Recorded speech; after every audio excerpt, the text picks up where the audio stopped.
Welcome to DisplayBly.com. Today we are going to introduce an assembly process of edge LED backlights with hard pin connection.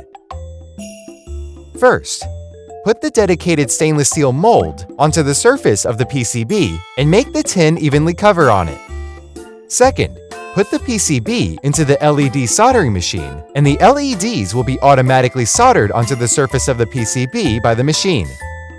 Third, let the PCB pass through the reflow solder machine to make LEDs fixed on the PCB. Fourth, quality test the LED lamps on the PCB for the next step.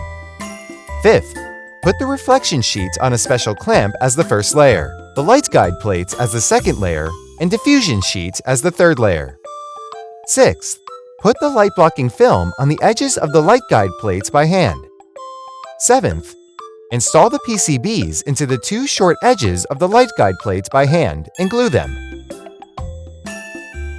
Eighth, quality test. Check if there is any fault. Ninth, packing. Thank you for watching, and contact us if you have any questions.